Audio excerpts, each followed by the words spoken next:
Saat itu hari Sabtu di klub lingkunganku. Kulihat teman-temanku sedang ngobrol, jadi aku segera mendekat bergabung. Bagaimana dengan Walmart? Walmart? Kalian nongkrong di sana? Boleh aku ikut? Aku suka sekali melihat barang di dinding. Hah? Kenapa semua orang melongo padaku seperti alien? Oh, Walmart. Ya, aku hanya bercanda. Silakan bersenang-senang di sana. Kalian mungkin mengira apa cewek ini tinggal di balik batu? Bagaimana mungkin dia tak tahu Walmart? Ya, sekarang aku tahu. Hai, aku Jasmine, anak satu-satunya dari pengusaha hotel terbesar di New York. Besar dalam keluarga kaya, aku terbiasa dengan pesta mewah dan berada di sekitar keluarga kaya. Itulah gimana aku bertemu teman-temanku, Katie dan Ashley. Putri dari rekan bisnis orang tuaku. Aku mungkin punya gaya hidup yang istimewa, tapi sebenarnya aku paling senang saat aku kerja di studio seniku. Aku punya akun Tumblr anonim di mana aku bagikan beberapa lukisan cat minyakku yang terbaik. Di sana aku ngobrol dengan salah satu penggemarku ini, Daniel. Dia sungguh keren, dan dia juga suka sekali seni. Tapi yang terhebat dari semua itu, aku baru tahu kita akan masuk SMA yang sama. Yeay! Kado saat tahun ajaran sekolah dimulai, aku minta bertemu Daniel secara langsung. Oh, itu pasti dia. Aku hendak menyapanya saat tiba-tiba seorang gadis muncul. Wah, tentu ada banyak gadis kaya di sini. Aku bersumpah kulihat beberapa dari mereka melirikmu. Oh, yang benar saja. Kau tahu bagaimana aku paling benci putri-putri manja itu. Aku hanya tak tahan berada di dekat mereka. Oh, tidak. Daniel benci cewek kaya? Aku tak bisa biarkan dia melihatku hari ini. Tidak seperti ini. Jadi aku mengirim pesan padanya mengatakan ada sesuatu yang terjadi. Selama beberapa hari kemudian, aku tahu kalau si Daniel adalah si keren yang nilainya sempurna. Saat ini menjadi ketua klub lingkungan. Dan dia jomblo. Jadi itu Haley, hanya teman dekatnya. Aku bertekad untuk menaklukkan hati Daniel. Aku hanya perlu mencari cara mensiasati semua yang berkaitan dengan anti kekayaan. Aha! Aku akan pura-pura menjadi cewek normal dan ikut klub lingkungan David. Sementara aku akan membuatnya jatuh hati padaku sebelum memberitahunya kebenaran tentang akun Tumblrku. Tentu saja, aku tak bisa biarkan Katie dan Ashley tahu tentang ini juga. Dan disinilah aku, di klub lingkungan. Aku langsung mendekati Daniel dengan permen, tapi kau tahu betapa buruknya kemasan untuk planet ini? Lagi pula, Dan tak suka permen. Di saat makan siang di luar kebiasaan, ku pesan makanan cepat saji. Tapi saat hendak mengambilnya, kulihat semua bergosip dengan sesamanya tentang buruknya orang yang berani pesan makanan dengan pembungkus plastik sekali pakai. Oh, konyolnya aku. Aku benar-benar lupa kalau aku di klub lingkungan. Dengan cepat aku bohong kalau aku sudah makan, meskipun perutku mengeram seperti monster. Dan insiden hari ini adalah momen memalukan lainnya yang kuciptakan sendiri di klub.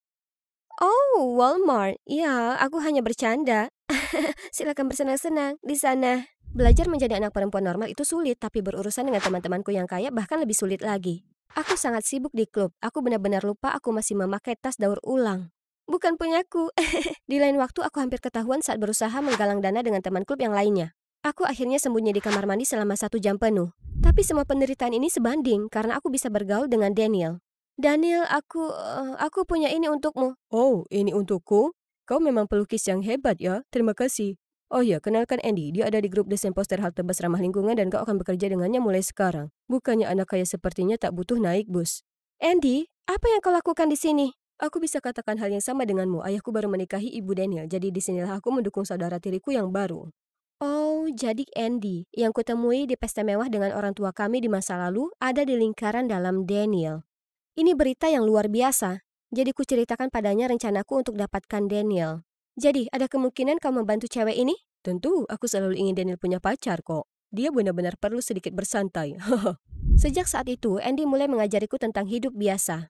Pernah, dia bersikeras mengajakku ke taman hiburan untuk pertama kalinya. Memangnya kenapa orang-orang naik bus? Kenapa mereka tak naik mobil saja? Tak semua orang mampu membeli mobil, Jess. Jadi, kapan bus akan menjemputku? Bus tak datang padamu. Kau harus pergi ke halte bus. Hah? Halte bus? Apa itu? Itu sudut dengan kursi duduk. Kau akan lihat. Bus itu padat dan ada bau unik datang dari suatu tempat di belakangku. Mana sempanya dan handuk panasku? Jess, ini bus, bukan pesawat. Kau tak mendapat semacam itu di sini. Kemudian bus tiba-tiba tersentak dan aku terlempar ke depan. Tapi Andy menangkapku di lengannya. Aku mengintip ke arahnya dan jantungku hampir berhenti berdetak. Dia tampak sangat tampan dari sudut ini. Akhirnya, kami sampai di taman hiburan, dan ternyata taman hiburan itu sangat menyenangkan. Aku terus memutar-mutar cangkir teh hingga aku merasa pusing, dan melempar bola ke tumpukan kaleng. Di perjalanan pulang, Andy bersikeras ikut mengantri panjang untuk mencoba taco. Aku tak pernah menunggu begitu lama untuk makanan sebelumnya, tapi oh ya ampun, rasanya lebih enak daripada makanan kelas Michelin Star. Yang terbaik dari semuanya, Andy juga bantu aku mendekati Daniel. Aku sangat gugup. Pohon-pohon ini banyak daunnya ya. Maksudku semua pohon memang berdaun, kecuali saat musim dingin pohon-pohon tak begitu berdaun. Kau ini kombinasi yang pas antara imut dan aneh. Astaga naga, dia pikir aku ini imut. Aku bersiap untuk ciuman pertamaku yang manis saat Haley menyela dan mulai membuat Daniel bosan dengan membahas suatu proyek. Kemudian di hari itu, Haley menarikku ke sudut. Siapa kau dan kenapa kau ikut klub ini? Aku hanya orang yang gemar dengan lingkungan dan pencinta alam. Cewek ini ada di mana-mana, menjadi obat nyamuk antara aku dan Daniel. Tapi tak apa, karena Andy mengundangku ke rumahnya untuk mengerjakan poster untuk klub. Dan maksudku, aku bisa dengan nyaman bertemu Daniel di sana juga. Oh, beberapa lukisan di sini luar biasa. Aku tak menyadari kalau Andy adalah penggemar seni. Kami mendiskusikan beberapa artis kesukaan kami. Kemudian kutunjukkan beberapa lukisan terbaikku di akun Tumblrku. Wow, aku bisa katakan kau benar-benar berbakat dalam membarukan transisi. Sebenarnya aku bercita-cita jadi seniman, tapi saat ibu meninggalkanku dan ayah untuk berkeliling dunia dan mengejar impian melukisnya sendiri, aku tak ingin membuat ayah lebih sedih lagi dari sebelumnya, jadi aku berhenti melukis. Kukatakan padanya untuk mengejar mimpinya, apapun yang terjadi dan mengundangnya ikut denganku di studio seni kapanpun dia mau. Tiba-tiba terasa sangat panas di sini. Aku perlu segelas air sebelum aku meleleh. Aku berjalan ke dapur mendapati Daniel sedang melamun menatap keluar jendela. Hei, apa semua baik-baik saja? Halte bus ramah lingkungan temui jalan buntu karena kurang dana. Aku tahu aku bisa saja berikan dia beberapa uang sakuku, tapi itu artinya mengungkap kalau aku cewek berada. Jadi kuhibur dia dengan wajah-wajah lucu dan mengatakan kalau semua akan baik saja, tapi kemudian... Kau tak paham, aku harus membuat proyek ini berhasil tak peduli bagaimana. Hanya dengan itu aku bisa dapatkan beasiswa untuk masuk ke universitas impianku. Perilakunya membuatku kaget. Daniel yang ini benar-benar berbeda dengan penggemar yang kuajak bicara. Tapi mungkin dia hanya bersandiwara karena halte bus ramah lingkungan berarti sekali untuknya. Jadi, hari berikutnya kuputuskan untuk memberi Daniel hadiah yang paling diinginkannya. Amplop berisi uang saku bulananku. Saat aku hendak mendekati Daniel, Haley mencegatku. Aku sudah tahu rahasiamu, cewek tajir. Apa? Tidak. Kau pasti berkhayal yang tidak-tidak. Oh, benarkah? Jadi kau tak mengenal orang-orang ini? Bukankah mereka pembuat anak dari kelompok anak orang kaya? Ya, itu mereka. Tapi kenapa berteman dengan para anak manja itu? Anak manja? Jas, teganya kau berkata begitu. Semua akting selamatkan pohon itu tak mempan padaku. Kau bertingkah palsu sejak awal, jadi aku mengikutimu dan melihatmu dengan teman-teman kayamu di gerai mewah. Itu benar, ayah Jasmine punya lebih banyak hotel daripada gabungan rumah-rumah anggota klub bodohmu itu. Aku tak tahu apa yang dilakukan di sini. Daniel berjalan pergi tanpa mengatakan apapun, jadi aku berlari mengejarnya. Aku tahu benar kalau orang kaya seperti kalian tak ada baiknya. Kau bisa saja danai proyek itu, atau paling tidak bantu aku minta pinjaman ke ayahmu, tapi kau tak melakukan apapun. Kau membuatku jijik. Aku hanya melakukannya karena aku menyukaimu. Lalu Kathy dan Ashley memergokiku. Aku minta maaf atas apa yang kukatakan tadi. Itu salahku. Seharusnya aku tak katakan hal buruk tentang kalian. Aku tak mengira gadis terhormat sepertimu akan merendahkan diri sendiri untuk belas kasihan cowok sepertinya. Kalau kau mau balik ke kelompok, maka putuskan hubungan dengan teman-teman berkantong cekakmu itu. Mungkin teman-teman klubku benar, kita selama ini dangkal dan materialistis. Kita harus berubah, bukan mereka. Kau, beraninya kau, Jasmine? Jasmine! Jadi Daniel tak ingin melihat wajahku lagi sementara Kathy mendepakku dari grup. Selama seminggu penuh, aku mengurung diri di kamarku. Kejadian itu memang buruk, namun itu memberiku waktu untuk berpikir lebih jernih dan menyadari aku sebaiknya berhenti mengejar Daniel. Sebaliknya, aku ingin lebih aktif di klub lingkungan karena aku sangat senang berkontribusi untuk kebaikan bersama. Jadi, pagi berikutnya, aku pergi ke pantai untuk bersih-bersih dengan klub. Semua orang sangat kaget melihatku, terutama Andy. Kau kembali. Aku sangat lega kau kembali. Dari mana saja kau? Kemudian kami ngobrol dengan riang sambil membersihkan sampah dengan semua orang. Hanya Daniel dan Haley yang jelas tampak terganggu, tapi aku cuma tak peduli. Sejak saat itu, aku sibuk membantu menyiapkan pertunjukan Teng Hiu untuk menggalang dana halte bus ramah lingkungan. Suatu hari, Daniel mendekatiku dan minta maaf karena bersikap berlebihan hari itu. Dia lanjut menjelaskan ibunya dicap matre sejak menikahi ayah Andy. Dia ingin tunjukkan kalau tak seperti Andy yang dilahirkan dengan kemewahan, dia tak butuh uang. Dan dia bisa dapatkan beasiswa untuk masuk kampus lewat halte bus ramah lingkungan. Mendengar ini aku melunak dan memaafkannya. Setelah itu, kami berteman lagi. Dan kurasa dia menggodaku. Hey Jess, kau tampak cantik hari ini.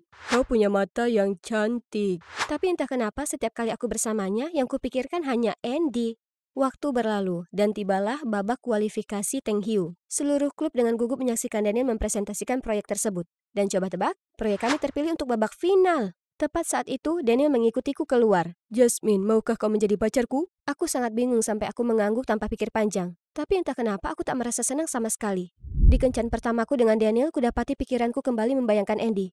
Parahnya lagi, aku merasa dia menghindariku. Beberapa hari kemudian aku mengadakan pesta ulang tahunku ke-16. Semua temanku dari klub lingkungan ada di sana, kecuali Andy. Kemudian Daniel naik ke atas panggung.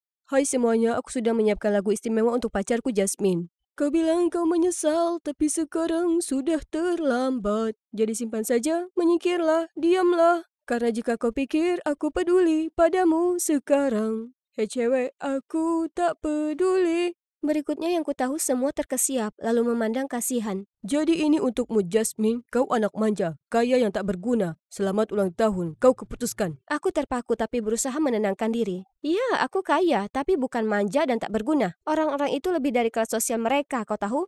Tiba-tiba kulihat sebuah tinju melayang di udara. Itu Andy yang meninju Daniel. Kau bajingan, kau akan membayar untuk ini. Kemudian dia menuntunku pergi. Andy mendudukanku di bangku dan aku tak bisa berhenti menangis. Sudah, berhenti menangis. Dia tak layak mendapatkanmu. Tak pernah. Tapi aku tak bisa berurusan dengan hal ini sekarang, jadi aku berbalik dan lari tanpa mengucap sepatah kata pun. Setelah menangis hingga tertidur malam itu, aku tahu hari berikutnya aku harus tangguh. Jadi aku kembali ke klub untuk mengambil barang-barangku. Hei, aku minta maaf atas apa yang terjadi kemarin malam. Aku tak pernah mengira dia bisa lakukan hal seburuk itu padamu. Dan aku minta maaf telah bersikap kasar padamu selama ini. Aku tahu sekarang kalau itu salahku. Tak apa, kurasa itu salahku sejak awal. Aku mengabaikan kenyataan kalau kami tak cocok hanya karena dia itu penggemarku. Daniel itu penggemarmu? Ya, dari akun Min Arts di Tumblr milikku. Ya Tuhan, itu kau? Penggemar itu aku, bukan Daniel. Oh, itu masuk akal. Kurasa aku sudah salah paham akan semuanya selama ini. Tapi kenapa ada foto dan informasi Daniel? Hailey mengakui dia naksir Daniel. Tapi sekarang aku tahu sifat aslinya. Dia tak pantas lagi, kau tahu? Aku juga akan meninggalkan klub ini. Daniel lah yang harus pergi. Tunggu dan lihat saja. Meski masih dalam suasana kurang baik, aku datang ke babak final Teng Hiu untuk melihat proyek di mana aku berkontribusi. Dan ya, hal tebus ramah lingkungan kami akhirnya mendapat persetujuan pendanaan. Ketika tiba-tiba, aku akan investasi, tapi aku tak mau Daniel jadi pasanganku. Aku ingin itu Hailey, karena dia otak di balik semua ini. Semua anggota klub berseru bersama untuk mendukung Hailey dan mencemooh Daniel. Bagaimana dengan kesepakatan kita? Kau bilang ayahmu akan berinvestasi ke proyekku kalau kuputuskan Jasmine di depan umum. Aku juga tak tahu. Mungkin itu karena kau benar-benar payah. Momen berikutnya, ayah Katie berada di antara mereka. Untungnya, Andy memberitahu saya tentang kontribusi Hailey dalam proyek ini. Jika tidak, saya akan membuat kesalahan besar dengan mendanai oportunis. Sedangkan kau, Katie, bagaimana mungkin kau berlaku begitu ke teman? Kau akan terima hukumanmu di rumah. Setelah pertunjukan selesai, aku berjalan-jalan dengan Andy. Jadi, ini rencanamu selama ini, ha? Daniel sudah keterlaluan kali ini. Aku perlu memberinya pelajaran. Dan, Jess, aku sudah menyukaimu sejak kita mulai berteman. Tapi dengan bodoh aku setuju untuk membantumu mendapatkan Daniel. Ini begitu mendadak. Aku tak tahu, Andy. Aku janji menjagamu sejak saat ini. Tolong beri aku kesempatan. Andy, sebenarnya aku juga menyukaimu, tapi diriku yang bodoh ini terus memberitahu diriku untuk mengejar Daniel dan selama ini aku sering memikirkanmu. Tapi aku cuma butuh waktu. Itu saja yang perlu aku tahu. Aku mengangkat busur, sangat fokus. Targetnya tepat di depanku. Lihat aku menaklukkan. Tapi, kakek, yang itu pasti tepat sasaran. Aku cuma bercanda. Kamu menjadi sangat baik, Labu. Hai, aku Gina dan aku suka memanah. Kakekku satu-satunya keluargaku mengenalkanku pada olahraga ini. Dia selalu mendorongku untuk mengikuti kontes dan mengatakan bahwa aku mempunyai bakat. Tapi kompetisi sebenarnya bukan kesukaanku. Berbicara dengan orang asing sudah cukup menjadi tantangan bagiku. Tapi satu-satunya temanku Bailey cantik dan ceria.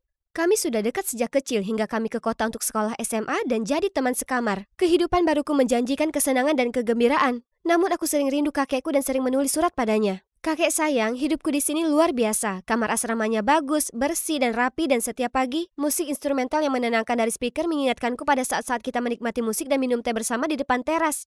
Bailey, kecilkan! Dan apa yang akan kamu buat untuk mengatasi kekacauanmu? Astaga, ini kekacauan yang terorganisir. Tanyakan kepadaku apa saja dan aku dapat segera menemukannya. Ngomong-ngomong, ada pesta penyambutan untuk mahasiswa baru malam ini. Apa kamu mau ikut? Tidak, aku terlalu lelah.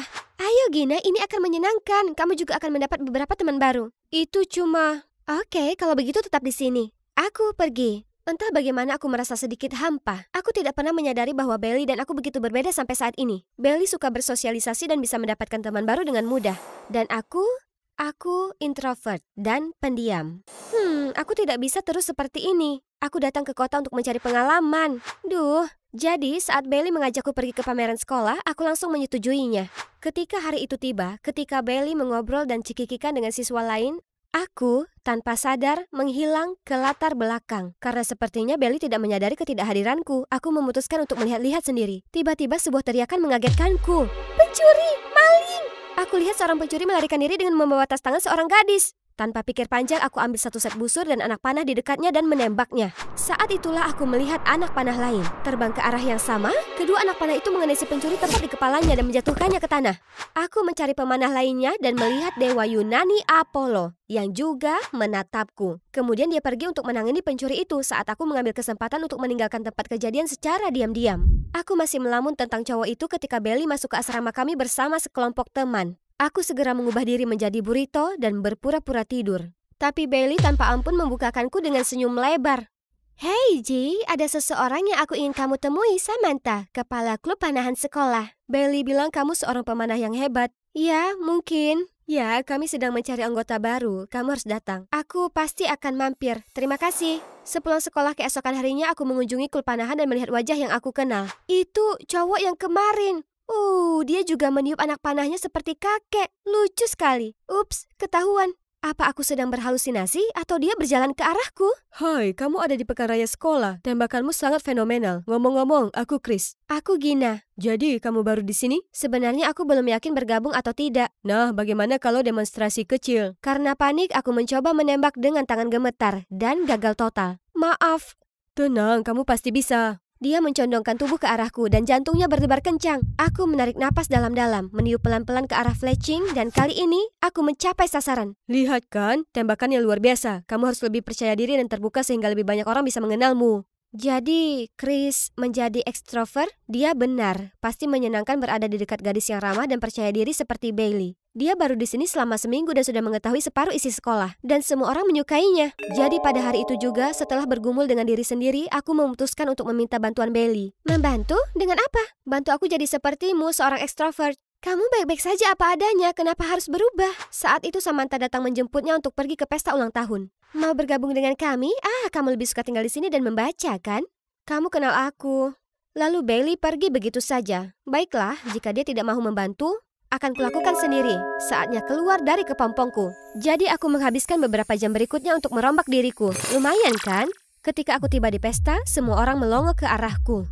Hei, apakah kamu matahari? Karena kecantikanmu membutakanku. Kalau begitu kamu harus menjauh 93 juta mil dariku. Betapapun aku ingin segera pulang ke rumah, sebuah suara di kepalaku terus berteriak, bersosialisasi. Di internet mereka bilang ekstrovert selalu siap berteman, seperti Bailey yang menjadi bagian dalam setiap percakapan. Jadi aku mengerahkan seluruh keberanian untuk bergabung dengan kelompok terbesar yang membahas tentang hewan-hewan Arktik yang lucu. Aku ingat tips komunikasi, pimpin percakapan. Jadi aku melakukannya. Bukankah menyedihkan jika hewan-hewan tersebut kehilangan habitatnya karena perubahan iklim? 5 menit berikutnya aku menolak tentang masalah ini, tapi mereka sepertinya tidak terlalu tertarik. Oke, rencana B. Bailey juga selalu tahu cara menonjol. Jadi, saat semua orang mulai menari, aku berdiri di tengah ruangan dan menari sepenuh hati. Tapi setelah itu, semua orang menatapku seolah aku alien, termasuk Chris. Ketika aku akhirnya di kamar, aku merasa benar-benar dikalahkan. Apakah kamu serius ingin menjadi seorang ekstrovert? Aku perlu melakukannya, Bailey. Kalau begitu, mungkin pelan-pelan dan jangan memaksakan diri terlalu keras. Kamu tidak harus menjadi supel dalam semalam. Bailey jelas tidak percaya aku bisa melakukannya. Baiklah, akan kutunjukkan padanya dia bukan satu-satunya ekstrovert menawan di sini. Urutan bisnis pertamaku adalah bergabung dengan klub panahan. Itu akan jadi kesempatan terbaik mengesankan Chris. Untuk menutupi rasa malu di pesta itu, aku menguatkan diriku dan mendekati pria paling lucu di sini. Hai, aku Gina. Aku suka bajumu. Terima kasih. Aku Patrick. Patrick adalah ketua OSIS. Dia di sini untuk membantu mempromosikan klub panahan. Lalu setiap kali Chris lewat, aku mencoba bercanda dengan Patrick. Meski dia tampak teralihkan, namun Chris hanya berbalik dan terlihat tidak senang. Gina, ada apa denganmu dan Chris itu? Dia terus melihat ke sini. Oh, Chris, dia cuma teman satu klub. Mungkin karena dia tidak terlalu menyukaiku. Urusan laki-laki. Aku berpikir untuk gabung ke klub ini. Mau mengajariku? Tentu saja. Setelah itu aku dan Patrick sering berlatih memanah bersama. Aku jadi terlalu bersemangat dan menetapkan target sejauh yang aku bisa. Menarik talinya sekuat tenaga dan mencoba untuk tetap tenang saat anak panah mengenai sasaran. Entah dari mana, Chris muncul. Luar biasa, Gina. Tembakan terbaik yang pernah aku lihat. Mengesankan, Gina. Mau minum sebelum kamu mengajariku cara melakukannya? Saat itu, Chris menawariku sebotol. Kamu suka jus apel, kan? Aku melihatmu hanya meminumnya di pesta. Ih, dia menyadarinya. Terima kasih. Kamu mau tumpangan pulang nanti? Akhirnya kesempatan untuk lebih dekat dengan Chris. Aku akan mengantarmu, Gina. Aku lebih akrab dengan rute itu. Tadinya aku mau bilang tidak, tapi Patrick sudah menarikku. Kenapa dia merusak momen romantisku? Mungkin dia juga menyukaiku, tapi pandanganku sudah tertuju pada Chris. Chris sepertinya peduli padaku, tapi butuh waktu untuk benar-benar memulai hubungan. Semuanya berjalan pada tempatnya dan aku merasa menjadi lebih terbuka. Meskipun kadang aku jalan memutar atau sembunyi di kamar kecil menghindari obrolan ringan, segalanya dengan Chris berjalan baik. Tapi keesokan harinya aku melihat Belly dan Chris bergandengan tangan dan tertawa bahagia di jalan. Apa mereka berkencan? Lalu kenapa Chris tetap berharap padaku dan bersikap seolah dia peduli padaku? Semua usahaku sia-sia? Sekalipun aku mencoba menjadi seperti Belly, tentu saja Chris lebih memilih yang asli. Aku dengan murung pergi ke kamarku sesaat sebelum Belly, sangat periang seperti biasanya kembali. Kamu terlihat sangat bahagia, kencan menarik? Tidak sama sekali. Apa kita punya rahasia sekarang? Tentu saja tidak. Lagi pula apa yang kamu lakukan hari ini? Berbelit-belit ya. Dia jelas jatuh cinta pada Chris, tapi kenapa merahasiakannya? Supaya mereka masih bisa mengacaukan perasaan orang lain? Setelah itu aku menolak berbicara dengan Belly dan menghindari Chris. Setiap kali dia menyapaku, aku akan berpura-pura tidak melihatnya. Dan jika dia mendekatiku, aku akan menemui Patrick dan memintanya untuk mengantarku pulang. Itu sepele, tapi apalagi yang bisa kulakukan? Di dalam mobil Patrick, aku menerima SMS dari Chris. Dia mungkin hanya ingin menelponku 2 kali, jadi aku mematikan ponselku. Semua baik-baik saja? Ya, aku baik-baik saja. Kamu bukan pembohong yang baik, tapi aku punya sesuatu untuk menghiburmu. Beberapa menit kemudian kami berhenti di tempat yang tenang dengan pemandangan yang menakjubkan. Namun betapapun indahnya matahari terbenam, aku masih merasakan kesedihan menyelimuti diriku. Mau membicarakannya? Dan aku melakukannya. Sungguh, senang rasanya akhirnya melepaskan semuanya dari dadaku. Patrick mendengarkan dengan sabar, mengangguk mengerti. Ketika aku selesai, hari sudah senja. Terima kasih telah mendengarkan keluhanku. Tentu kapan saja, aku ingin berada di sana untukmu, Gina, dan aku tidak akan pernah menyakitimu. Aku tahu kamu suka Chris, tapi aku sangat peduli padamu. Kamu permata tersembunyi, dan aku ingin membantumu menjadi apa yang kau mau.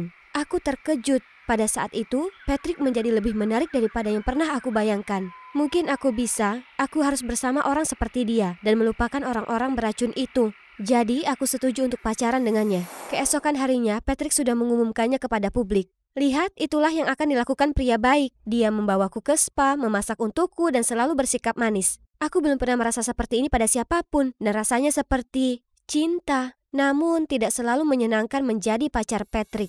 Dia terus-menerus menghadiri banyak acara sebagai ketua OSIS dan menjadikanku sebagai nilai plusnya. Pada kesempatan itu, Patrick akan berbicara kepada semua orang sementara aku berdiri dengan canggung. Aku mau gabung tapi tidak tahu caranya. Baiklah, tertawa akan menunjukkan bahwa aku mengikuti percakapan mereka. Tapi semua orang hanya menatapku dengan tatapan kosong. Apa yang lucu dari patah pinggul nenekku?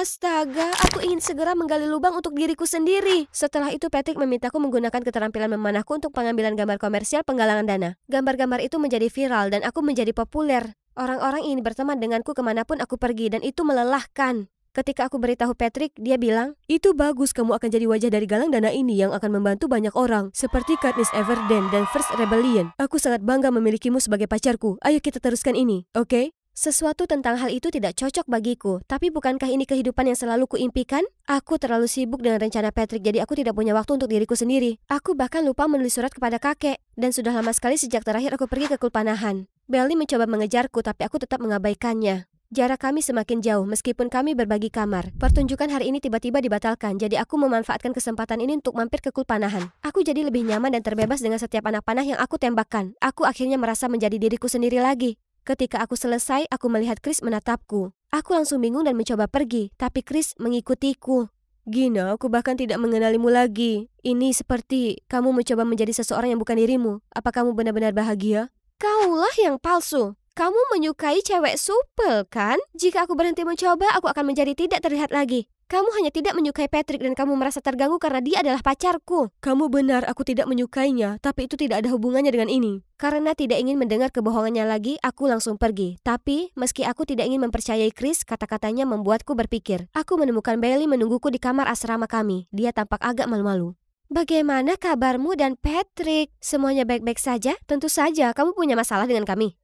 Bisakah kamu ikut denganku sepulang sekolah besok? Ada sesuatu yang ingin kutunjukkan. Aku mengikutinya karena penasaran. Belly membawaku ke belakang sekolah, lalu menyuruhku bersembunyi di sudut dan menunggu.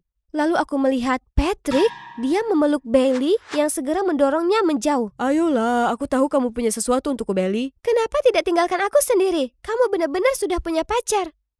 Gina, aku cuma memanfaatkannya. Itu hanya untuk menghasilkan uang dengan cepat. Gadis bodoh itu masih percaya kalau itu sebenarnya penggalangan dana. Aku bisa pilih siapa saja, tapi karena itu mengganggu Chris, itu adalah hal yang paling menarik. Aku tidak bisa bersama orang aneh menjengkelkan itu. Tapi kamu sangat cantik.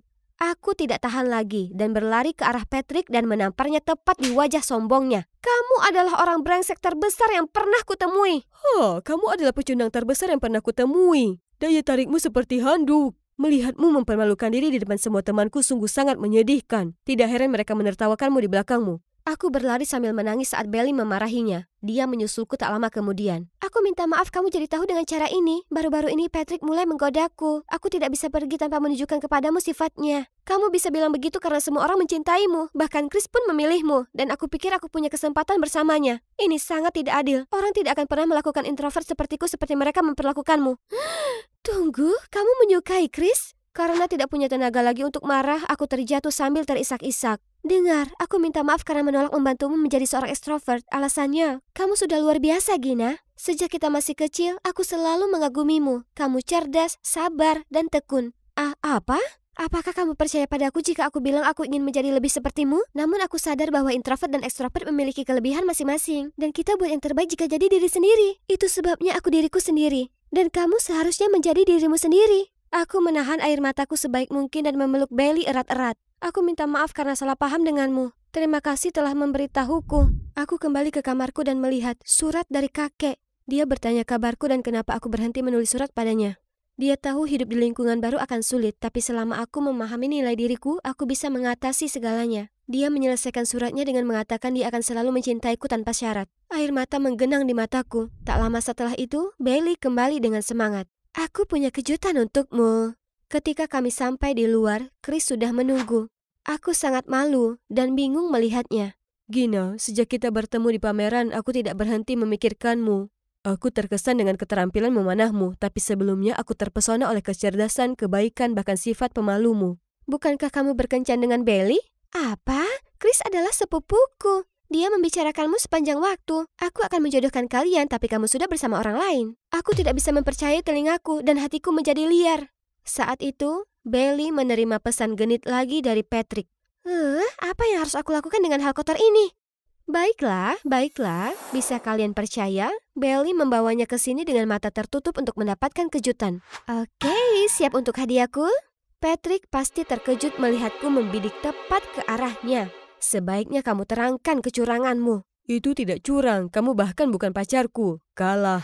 Sebelum dia menyelesaikannya, aku meluncurkan panah tepat di atas kepalanya. Beruntungnya kamu, bidikanku tepat. Tapi siapa tahu pecundang sepertiku bisa saja meleset. Patrick ketakutan dan benar-benar kencing di celana. Lalu dia mengakui semua kesalahannya. Menyedot dana masyarakat, suka menipu demi uang. Yang semua sudah tercatat. Segera setelah video itu diposting, Patrick diboikot dan kehilangan jabatan ketua OSIS. Dia harus pindah sekolah setelah seminggu. Aku akhirnya merasa percaya diri dan memenangkan banyak kompetisi memanah. Selama liburan, aku membawa Bailey dan Chris pulang ke rumah untuk menemui kakekku dan menunjukkan pialaku. Ingat semuanya, jadilah versi terbaik dari dirimu dan orang yang tepat akan menyukai dirimu yang sebenarnya. Hai, namaku Beatrice Legrand. Aku putri tunggal dari 2 ilmuwan roket terkenal di dunia. Sejak kecil, aku selalu diajak setiap kali mereka tampil di televisi. Dan sahabatku, Alexine, selalu menjadi teman baikku. Apa rahasiamu meraih kesuksesan? Ya, kami berdua cinta sains sejak kecil dan memutuskan untuk mengabdikan hidup kami untuk sains. Dan keluarga adalah motivasi terbesar kami, bukan sains roket. Wow, orang tuamu keren banget. Dalam perjalanan pulang, ayah bertanya, Jadi, apa cita-citamu sayang? saat aku masih bingung mencari jawaban, Alexine sudah berkata, aku ingin menjadi pembawa acara bincang-bincang seperti wanita itu malam ini. Keren, kamu pasti bisa. Jangan khawatir Beatrice, kamu akan segera tahu cita-citamu. Tapi Alexine dan aku mengalami masalah dalam belajar. Alexine kesulitan mengucapkan kalimat yang tepat, sedangkan aku sulit membaca dan menulis. Tentu saja kami benci sekolah. Orang tuaku membawaku ke dokter dan aku didiagnosis menderita disleksia. Ia juga mengatakan aku akan mengalami banyak kesulitan di sekolah dan tidak akan mencapai hasil akademis yang tinggi. Aku cukup kesal mendengarnya. Tapi ayahku, yang merupakan guru SMA, tidak senang dengan pernyataan itu. Omong kosong, Beatrice sangat cerdas. Disleksia atau tidak, ia akan berhasil dengan metode belajar yang tepat. Sejak saat itu, ayahku mulai membantuku dan Alexin belajar. Setiap kami selesai satu buku, ia akan memberi kami hadiah kecil. Ia juga memperkenalkan kami pada olahraga, seni, dan bahkan membawa kami ke tempat-tempat keren seperti museum, galeri, dan akuarium. Sejak aku melangkahkan kaki di akuarium, aku tahu tempat ini cocok untukku. Karena lumba-lumba. Lihat, ia mengikutiku. Aku langsung memberitahu orang tuaku kabar baik itu malam itu. Aku sudah menemukan passionku. Aku akan jadi ahli biologi kelautan saat aku dewasa. Tahun demi tahun berlalu dan sekolah tidak lagi menakutkan bagi kami. Berkat ayahku, aku sekarang menjadi yang terbaik di kelas dan unggul dalam pelajaran biologi. Disleksia tidak terlalu mempengaruhiku. Sementara itu, Alexin berhasil menghilangkan gagapnya dan jauh lebih percaya diri. Kami seperti Superman dan Batman, selalu berdampingan untuk meraih impian kami. Profesor Coleman, tolong ceritakan lebih lanjut tentang penelitian terbarumu.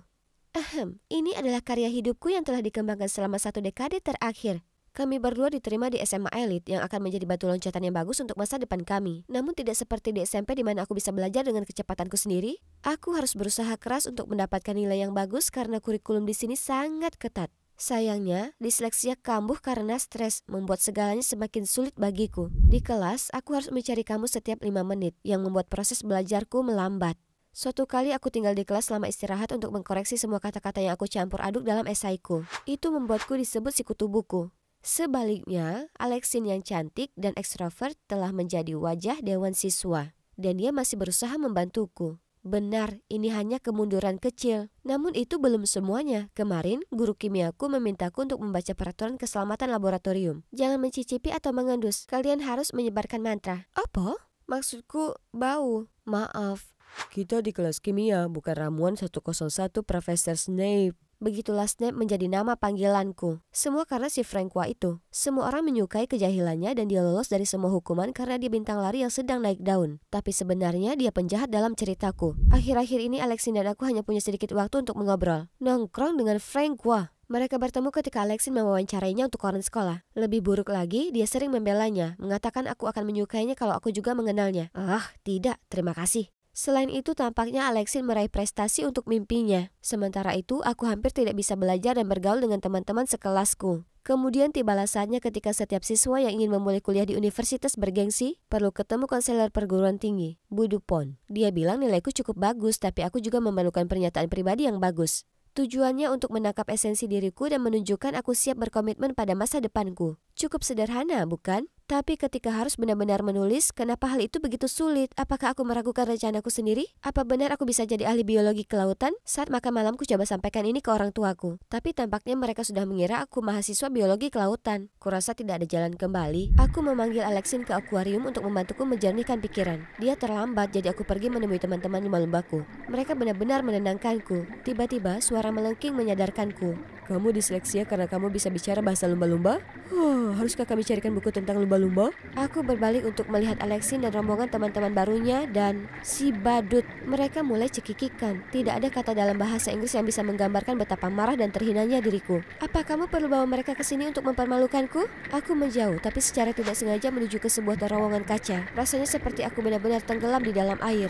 Kenangan mengerikan saat aku jatuh menembus es ke dalam air yang dalam, gelap dan dingin membekukan muncul kembali. Aku segera berlari keluar. Max, tunggu. Aku berbalik melihat Alexin mengejarku. Awas, ada mobil. Aku segera mendorongnya menjauh. Mobil itu tidak menabraknya, tapi dia terluka. Kami segera membawanya ke rumah sakit. Namun saat ia sadar, Alexin tidak bisa berbicara. Dokternya mengatakan pita suaranya lumpuh sementara karena trauma leher dan dada. Artinya Alexin tidak bisa menjadi pembawa acara hari olahraga sekolah. Aku diliputi rasa bersalah. Alexin berkata, "Aku akan baik-baik saja. Maaf, aku pikir mengajak teman sekelas akan menghiburmu." Ia bahkan berkata aku harus mengejar impianku dan tidak membiarkan apapun menghalangiku. Aku sangat tersentuh, namun entah kenapa kata-katanya membuatku merasa sangat tertekan. Aku akan bekerja lebih keras mulai sekarang. Setelah hari itu, Francois terus mengikutiku kemana-mana mencoba meminta maaf. Aku menghindarinya seperti wabah. Suatu hari aku bolos bahasa Inggris dan saat aku kembali, teman-teman sekelasku membicarakan tentang guru pengganti bernama Pak Legrand. Mereka tampak begitu bersemangat karena dia tidak menyuruh mereka mengerjakan tugas dan hanya menceritakan kisah-kisah lucu. Nama itu mengingatkanku. Dan kemudian kecurigaanku terbukti saat aku melihat kakekku tampak marah dan kecewa setelah pulang sekolah. Aku jelas pulang ke rumah dalam keadaan badai yang hebat, tapi itu tidak masalah. Kugunakan kesempatan ini mencurahkan isi hatiku tentang betapa melelahkannya sekolah. Betapa menyebalkannya diganggu oleh orang tolol sepanjang waktu sementara sahabatku tidak ada di sampingku. Anehnya, kakek mendengarkan dengan penuh perhatian, lalu berkata bahwa dia akan mengurusnya. Beberapa hari kemudian dia mengungkapkan bahwa caranya menanganinya membuatku menjadi guru les si tolol itu. Ide terburuk yang pernah ada. Meskipun Pop-Pop menjamin badut itu akan bekerja denganku, aku tetap ingin mencium atlet itu dengan pukulan ke atas. Aku ke Alexin berpikir dia akan membantuku. Tanpa diduga, Alexin juga menyuruhku untuk memberinya kesempatan. Lalu aku mungkin melihat sisi baiknya juga. Tepat pada saat itu, si idiot itu muncul dengan Nintendo Switch. Sungguh tidak dewasa, itu isyarat bagiku untuk pergi. Setelah pelajaran pertama, aku menyadari metode pengajaran biasa apapun tidak akan pernah bisa menarik perhatian si bodoh ini. Tapi aku tidak bisa nyerah gitu aja. Orang tuaku mengajari tidak ada siswa yang buruk. Baiklah, aku akan temukan cara yang tepat untuknya belajar. Jadi, aku menunjukkan kepadanya video YouTube tentang biologi agar dia tetap fokus, mengajarinya lagu tabel periodik, dan bicara sejarah dunia dengan bahasanya. Pada tahun 1914, setelah Archduke Austria meninggal, Austria-Hungaria menyatakan perang terhadap Serbia, dan Rusia seperti, jangan banyak bicara, kami akan menangkapmu. Kemudian Jerman ingin menjadi karakter utama dan mengobarkan perang ketika tidak ada yang memintanya. Jadi, maksudmu Perang Dunia Pertama dimulai terutama karena Kekaisaran Jerman ditekan untuk menjadi yang terbaik? Ya, saudaraku. Setelah beberapa waktu, nilai Franqua naik dari D dan F menjadi C dan B. Sementara aku tidak perlu lagi belajar keras seperti sebelumnya karena mempersiapkan pelajaran untuknya membantuku mengingat semuanya secara alami. Belajar tiba-tiba tidak begitu sulit lagi, dan mungkin Alex benar, orang ini ternyata tidak seburuk itu. Suatu sore, Franqua berbagi kabar baik. Hei, lomba lariku lancar. Terima kasih membantuku memperbaiki nilaiku. Kalau tidak, aku didiskualifikasi. Ayo kita rayakan. Selamat, kita tidak bisa merayakannya tanpa Alexin. Kudengar dia baru saja kembali dari rumah sakit. Ayo ke tempatnya dan bersenang-senang. Tapi jangan berlebihan. Franqua dengan semangat bicara tentang prestasinya yang hebat, sementara aku memberitahu Alexin bahwa kami sudah akur. Namun Alexin tampak tidak bersemangat. Kemudian dia dengan dingin meminta kami untuk pergi. Kami berdua sangat bingung. Aku bertanya kepada ibu Alexin dan mengetahui bahwa sebagian besar lukanya telah sembuh kecuali pita suaranya. Dia sedang menjalani perawatan, tapi dokternya tidak yakin berapa lama waktu yang dibutuhkan untuk bisa berbicara lagi. Gadis malang. Tiba-tiba Alexin keluar untuk meletakkan selembar kertas di tanganku lalu melarikan diri. Dalam perjalanan pulang aku membaca, "Ini semua salahmu. Jika kamu tidak lari, semua ini tidak akan terjadi. Aku lebih baik tertabrak mobil, itu hanya akan membuat lenganku patah. Kamulah yang membunuh impianku." Itukah perasaan Alexin yang sebenarnya? Kata-katanya sangat menyakitkan. Ketika Alexin kembali ke atas, dia tidak berbicara dengan siapapun dan tentu saja menghindariku dan Franqua. Suatu kali saat istirahat, Budupon datang menemuiku dan memuji pencapaian pribadiku. Dia berkata jika aku mempertahankan nilaiku, aku akan berhasil meraihnya. Itu berarti esaiku tidak sepenting seperti yang aku kira, bukan? Franqua sangat senang untukku, namun aku melihat Alexin melotot dari sudut mataku dan langsung memberi isyarat kepada Franqua untuk tidak terlalu senang. Saat makan siang dia bertanya apa aku kesal karena Alexin. Tidak juga, dia akan lebih bersemangat setelah sembuh. Jadi, kenapa dia berwajah murung? Bukankah Budupon bilang kamu memiliki masa depan yang cerah? Aku tidak yakin lagi. Aku membuat diriku terlihat seperti seseorang yang benar-benar berkomitmen pada biologi laut dalam esaiku. Namun jauh di lubuk hati aku merasa seperti berbohong. Aku bahkan tidak bisa mendekati air setelah jatuh menembus es sekali itu. Tiba-tiba aku merasa tenggorokanku tertutup dan mataku berair. Aku secara naluriah berdiri pergi tanpa mengucapkan sepatah kata pun. Aku ingin membicarakan hal ini dengan ibuku segera setelah aku tiba di rumah. Namun aku tiba di tengah-tengah percakapannya dengan ibu Alexin. Ia memberi kami kabar baik. Terapi suara berhasil dan Alexin kini dapat bicara. Itu luar biasa. Ibu Alexin berkata ia menungguku di taman, jadi aku langsung pergi ke sana. Di taman, aku melihat Alexin berdiri di tepi kolam. Syukurlah kamu bisa bicara lagi. Aku selalu tahu kamu akan pulih demi mimpimu. Mimpiku? Sudah berubah jadi abu. Lalu Alexin memberitahuku bahwa meskipun dia bisa bicara lagi, suaranya yang lembut tidak bisa kembali. Oh tidak, aku mati rasa di dalam hati dan berusaha sekuat tenaga untuk menghiburnya. Aku masih percaya dia bisa mengatasi ini dan mendapatkan kembali suaranya seperti dia mengatasi gagapnya. Gampang bagimu untuk mengatakannya. Apa kamu tahu bagaimana rasanya ada setan di tenggorokanmu? Aku bahkan tidak mengenali diriku sendiri lagi. Tidak, kamu masih bisa. Bagaimana denganmu? Bisakah kamu mengatasi rasa takutmu untuk meraih mimpimu? Ayo sekarang, lakukan. Dengan setiap baris, Alexin melangkah maju, mendorongku lebih dekat ke tepi hingga hanya ada beberapa inci antara aku dan air. Teruskan, ini demi mimpimu. Apa yang kamu takutkan? Alexin melangkah satu langkah lagi dan aku jatuh ke dalam kolam. Trauma menguasai diriku. Aku panik, mengira ini sudah berakhir. Lalu, seseorang menarikku keluar. Franqua! Kau gila, dia bisa saja mati. Alexin berlari sambil menangis. Jangan membentaknya, aku seharusnya tidak mengorek lukanya. Lagi pula ini seharusnya jadi latihan saat aku menjadi ahli biologi laut. Serius? Apa kau hanya menakut-nakuti dirimu sendiri? Keluargaku berharap banyak padaku. Jika aku menyerah pada mimpiku karena kecelakaan kecil saat aku berusia 13 tahun, aku hanya bisa menyalahkan diriku sendiri. Mimpikan ini, mimpikan itu. Kau yakin itu yang benar-benar ingin kau lakukan? Bukan mimpi gadis usia 6 tahun? Kata-kata Francois membuatku terbangun. Memang benar. Aku tidak lagi menikmati belajar seperti saat aku belajar dengan papap. Setiap usaha yang aku lakukan baru-baru ini hanya untuk mimpi yang tidak masuk akal yang bahkan aku tidak yakin apakah aku menginginkannya lagi. Aku tidak ingin mengecewakan orang tuaku, tapi aku tidak bisa terus berjuang seperti ini selama sisa hidupku. Tapi aku telah berpegang teguh pada mimpi ini begitu lama dan bekerja keras untuk itu. Apa yang harus aku lakukan jika aku menyerah? Kamu akan temukan jawabannya, lakukan perlahan. Aku dulu main sepak bola dan yakin aku akan menjadi pemain hebat. Kemudian satu titik aku sadar itu bukan yang aku sukai, jadi aku berhenti. Dan setelah coba banyak hal yang berbeda, aku jatuh cinta dengan trek. Perubahan bukanlah akhir dunia. Aku tidak percaya butuh waktu selama ini untuk sadar terlalu dini bagiku untuk berkomitmen. Tapi bagaimana jika aku tidak pernah menemukan tujuan akhir hidupku? Apa aku hanya membuang-buang waktu? Ya ampun, santai saja. Kamu membuat seseorang sepertiku yang tidak peduli dengan sekolah benar-benar menikmati belajar. Kamu menjalani hidup dan memberikan kebaikan bagi dunia. Tidak ada waktu yang terbuang. Tidak perlu jadi Martin Scorsese. Maksudmu ahli biologi laut, kan? Tapi terima kasih, aku butuh itu. Aku pulang ke rumah dan melihat Alexin menangis di hadapan orang tuaku yang sangat khawatir. Ibu langsung memelukku ketika melihatku basah kuyup. Alexin sudah menceritakan semuanya. Kenapa kamu tidak bilang? Kami sangat bangga padamu dan tidak ada yang bisa menghentikan kita. Jadi Alexin sudah bilang aku takut air akibat kecelakaan ketika aku 13 tahun dan betapa keras aku berusaha mengatasinya demi impian masa kecilku. Sangat sulit bagiku membicarakannya karena aku tidak bisa mengakui pada diri sendiri bahwa kecelakaan itu meninggalkan bekas luka pada diriku. Jadi aku memendam rasa sakitku selama ini. Menceritakannya kepada orang tuaku sekarang benar-benar terasa melegakan. Untungnya mereka sangat pengertian dan memberiku waktu untuk menemukan panggilan hidupku yang sebenarnya. Mengenai Alexin, maafkan aku sangat frustrasi dengan diriku sendiri sehingga aku menyalahkanmu. Itu bukan salahmu. Ternyata ketika Alexin kabur, dia bersembunyi di balik semak-semak di dekatnya dan mendengar percakapanku dengan Francois. Pandangannya yang sangat bijaksana juga menyentuh hatinya. Alexin berkata dia akan terus menjalani terapi selama yang dibutuhkan. Ya, aku percaya padamu. Jika terapi suara tidak berhasil, menjadi bintang rock heavy metal tidak terdengar terlalu buruk.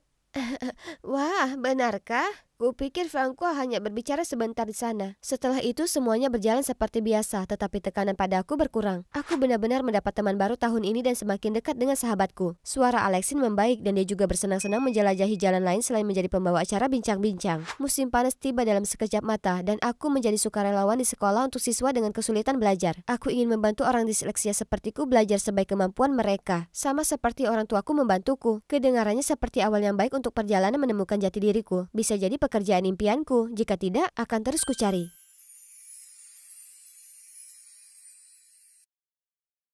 Aku merencanakan perampokan bank dengan orang-orang yang aku sewa secara online. Mereka mengaku mantan penjahat sehingga akan menjadi tangkapan besar. Kami identifikasi subjeknya, membaca naskahnya sekali lagi dan kemudian menuju bank. Namun sesampainya kami di sana, aku tidak bisa berbicara.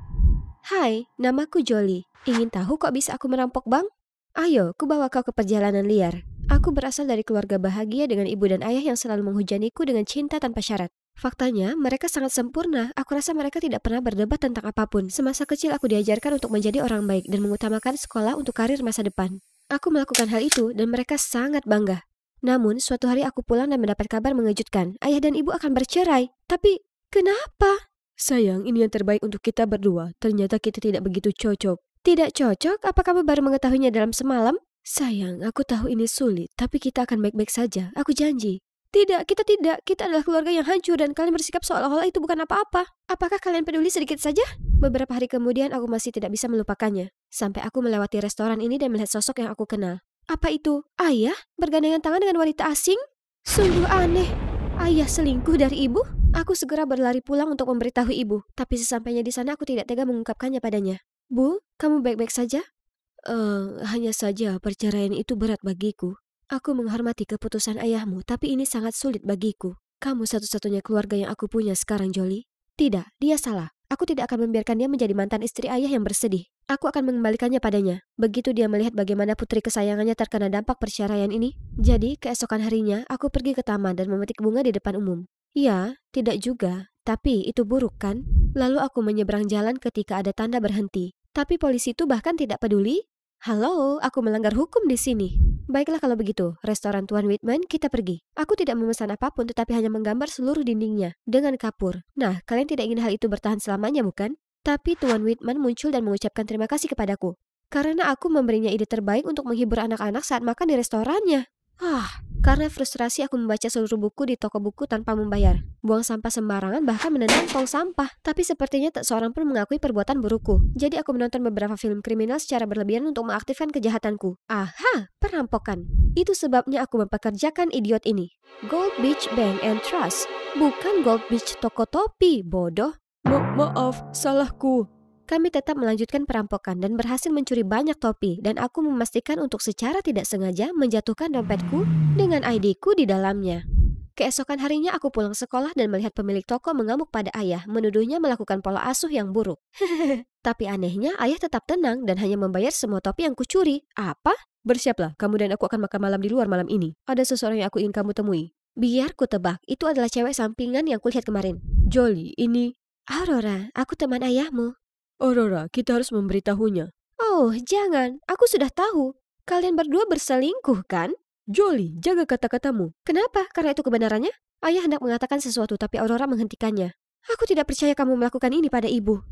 Aku berlari keluar dari sana dan bersembunyi di gang ini, menangis dengan hati yang sakit saat melihat beberapa pria yang terlihat samar. Mereka membawa koper penuh uang dan terus melihat sekeliling dengan hati-hati. Tiba-tiba aku menginjak sebuah squishy dan itu menimbulkan suara paling keras dan membuat mereka semua menoleh ke arahku.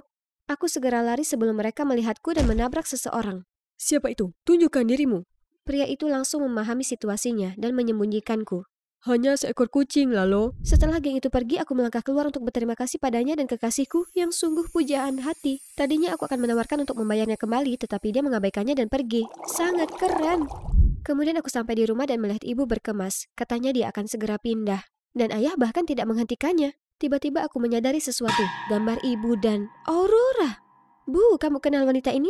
Aurora? Ya, kami sudah berteman sejak SMP. Teman?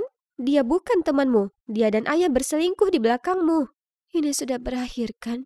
Tidak, Bu. Kamu harus membela diri sendiri. Jika kamu tidak melakukan apapun, aku yang akan. Hanya ada satu cara sekarang. Libatkan sekolah. Jika mereka lihat siswa yang dapat nilai S sepertiku tiba-tiba berubah jadi pemberontak, mereka akan bicara dengan ayah, kan?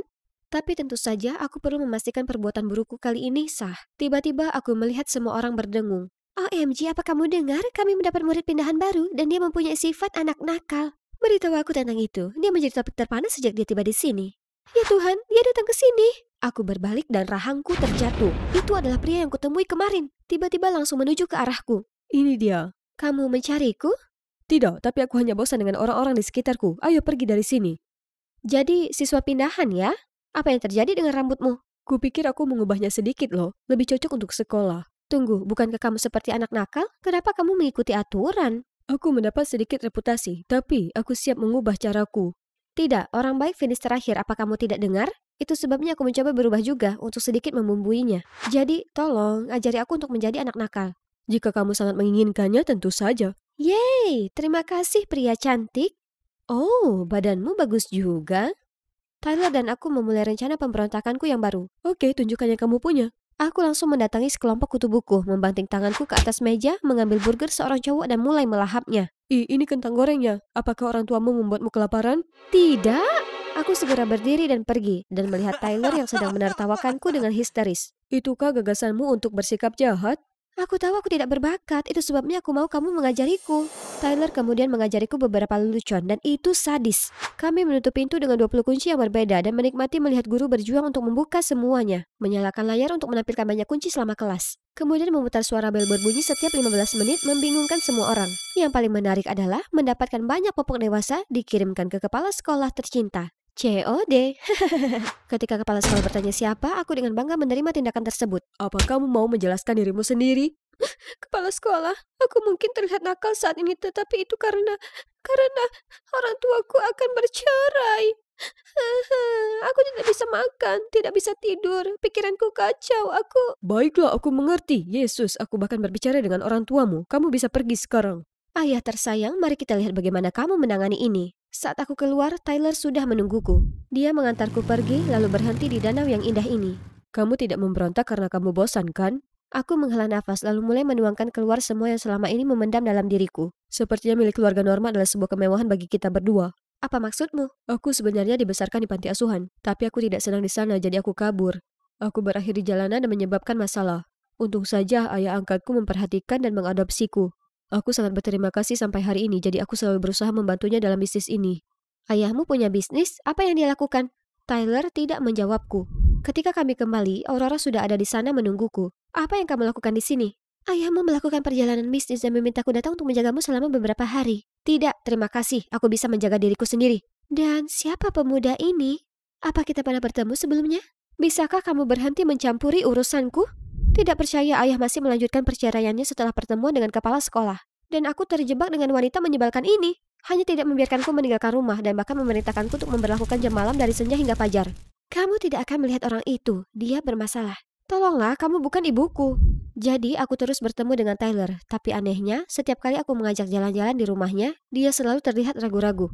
Jadi suatu kali aku pergi ke rumahnya untuk memberinya kejutan. Tapi saat melihatku, dia terlihat sangat khawatir. Kamu ngapain? Kamu tidak seharusnya datang ke sini. Kita kedatangan tamu hari ini. Aku berbalik dan terpaku melihat pria samar dari gang. Lalu, aku ayah Tyler. Kamu pasti... Jolie. Oh, benar, Jolie. Tyler bercerita banyak tentangmu padaku. Ayo masuk, jadilah tamuku. Tapi Tyler menarikku keluar dari sana.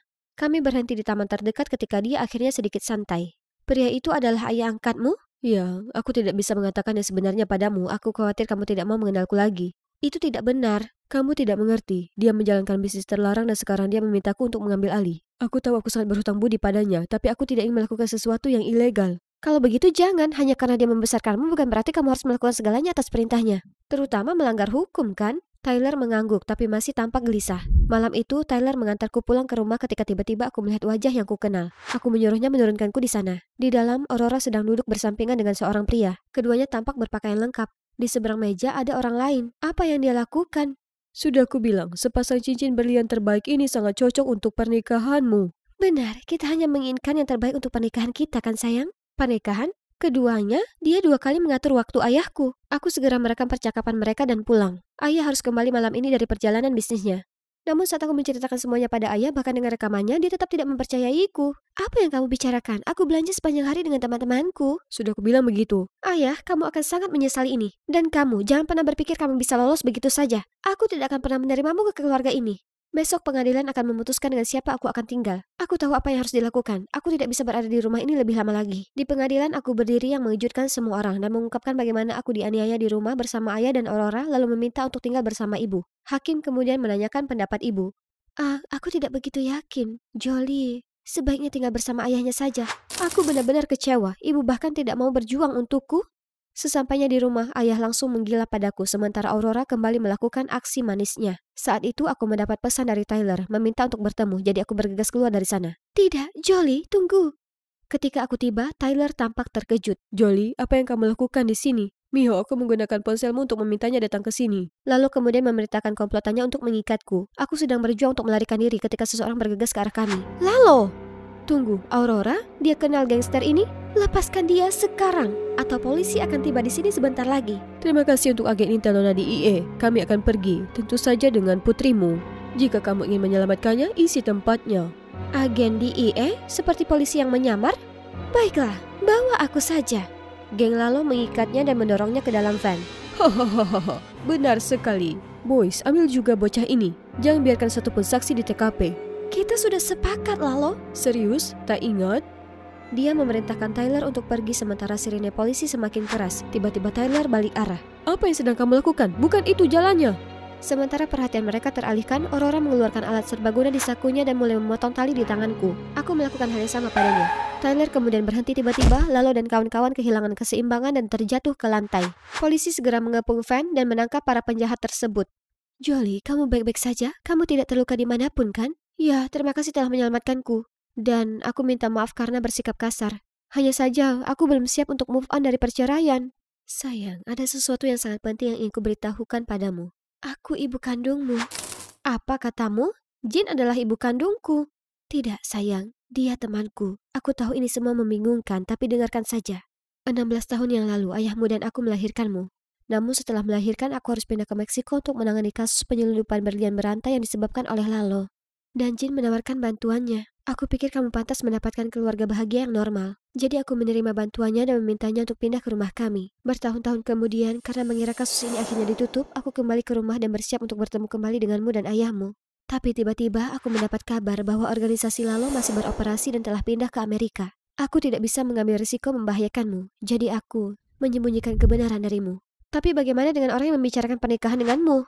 Oh, itu Alejandro, rekanku. Kami hanya berpura-pura menjadi pasangan untuk penyelidikan. Oh, aku tidak menyangka kamu telah melakukan begitu banyak hal untukku. Tentu saja, kamu adalah putriku. Terima kasih, Bu. Akhirnya semuanya menjadi jelas. Tapi saat kami sampai di rumah, ibu, maksudku Jin, tiba-tiba datang menyeretku pergi.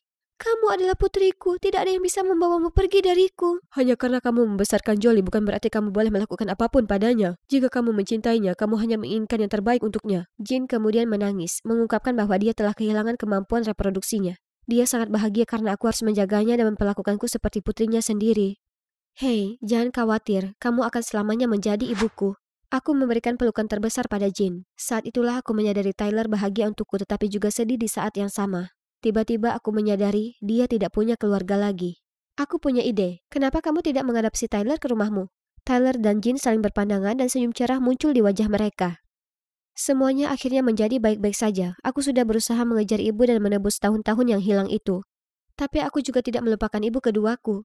Tyler, atau haruskah aku bilang pacarku, sekarang tinggal bersama Jin dan dia mengantarku mengunjunginya. Aku sangat bahagia akhirnya memiliki keluarga yang penuh kasih sayang dan pacar yang nakal. Hanya saja kali ini kami tidak berusaha menjadi jahat lagi. Hai di sana, aku Anita, si ahli sains dan robotika yang luar biasa. Aku sudah menangkan banyak sekali piala termasuk satu piala karena membuat replika BB-8. Tapi hati gebetanku yang tak bisa ku menangkan. Tom baru saja menolak menemaniku ke pesta dansa terakhir di SMP. Tapi siapa yang peduli, aku punya sahabatku Barb. Akan tetap menyenangkan, kita bisa pergi bersama-sama. Kami tiba di tempat dansa dan mendapati bahwa semua orang punya teman kencan, kecuali kami. Ya, ini jadi agak canggung. Minggir, ini lantai dansa nenek-nenek. Kalian dansa atau keluar. Pasti ini pesta pertama yang pernah kau datangi, seolah Tom mau kencan dengan pecundang. Ya, kau seharusnya coba ajak robotmu saja. Saat mereka pergi sambil tertawa, aku merasa sangat berkecil hati. Barb bilang jangan dengarkan mereka, tapi kata-kata mereka menggangguku. Kusadari kalau aku tak berubah, maka aku akan sia-siakan masa remajaku menjadi pecundang yang terasing dari semua kesenangan. Aku perlu memperbarui diriku sebelum terlambat. Selama liburan musim panas, aku memikirkannya dan menyadari hanya ada satu jalan keluar. Aku harus mengubah skenario, di mana tak ada yang mengenali siapa aku, dan ini kesempatan sempurna untuk itu. SMA. Aku sengaja pilih sekolah yang berada di seberang kota. Agak merepotkan memang, tapi itu cara memastikan aku tak akan bertemu siapapun di SMP-ku setempat. Tentu saja kecuali Barb, dia juga akan bersekolah di sana denganku. Hei, mengenaliku, aku masih Anita. Suka penampilan baruku? Aku mengupdate gayaku, membuang kacamataku, dan semua hal cupu yang tak keren. Oh, mari kita kejutkan bestiku. Anita? Wah, seperti transformasi Kapten Marvel. Oh, terima kasih. Warna rambut ini sangat musim sekarang.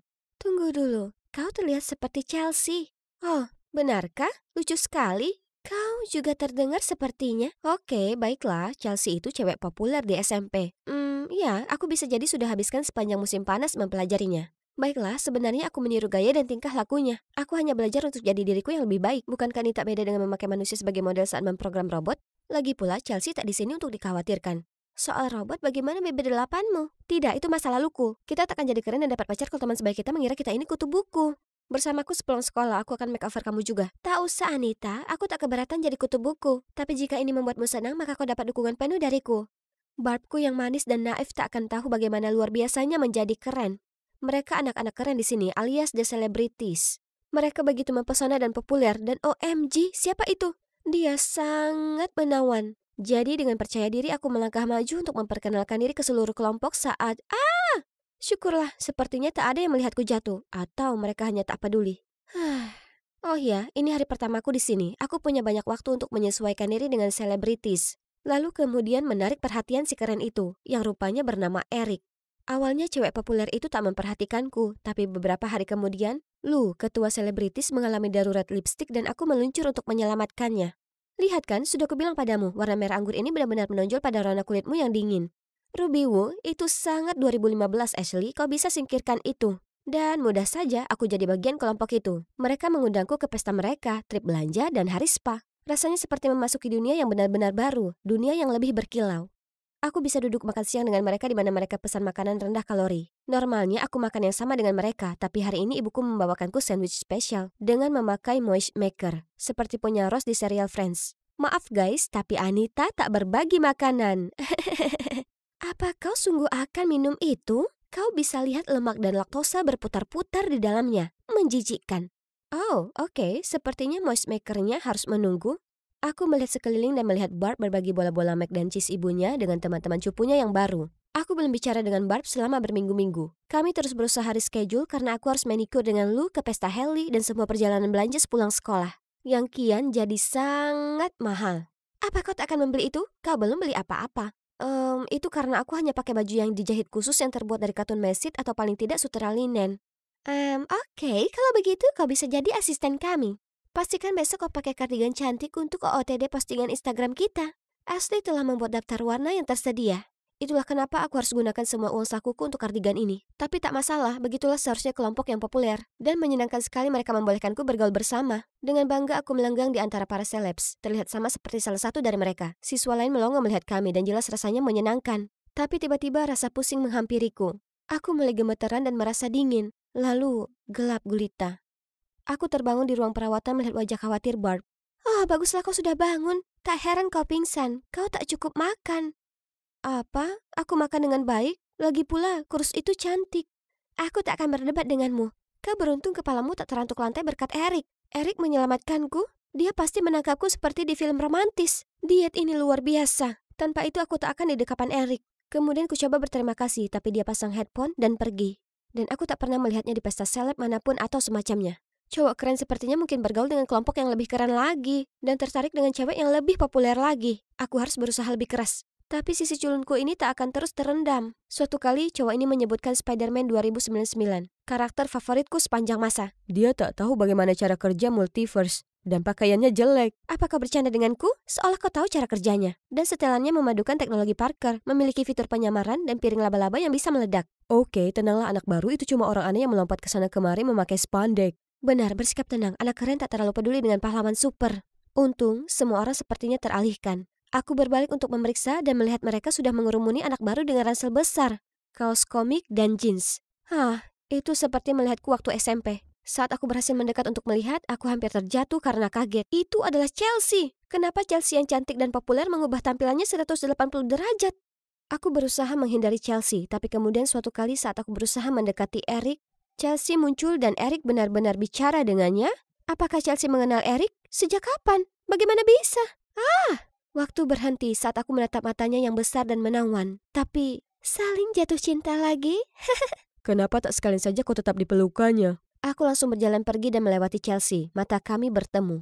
Apa dia mengenaliku? Dia tak bilang apa-apa. Tapi apakah itu seringai yang kulihat? Aku harus mencari tahu apakah Chelsea sungguh mengenaliku. Jadi ku cari Barb. Rasanya agak canggung karena kami sudah lama tak bicara. Tapi untungnya Barb santai saja soal itu dan dia bilang dia akan coba cari tahu. Kami ngobrol sebentar kemudian dia bertanya padaku. Kita masih akan pergi ke Comic Con tanggal 7, kan?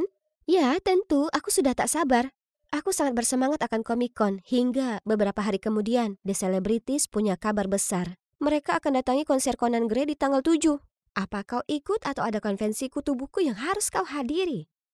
Anehnya itu begitu spesifik. Aku panik dan setuju ke konser. Kami harus serahkan uang ke Ashley hari berikutnya dan dia akan urus pembelian tiket semua orang. Tapi berkat kardigan kemahalan itu bagaimana mungkin aku mampu untuk yang satu ini? Kurasa ada satu cara untuk membayarnya. Dana Comic Con milikku dan Barb, yang sudah kami tabung sejak SMP. Aku hanya meminjamnya dan pasti akan membayarnya kembali.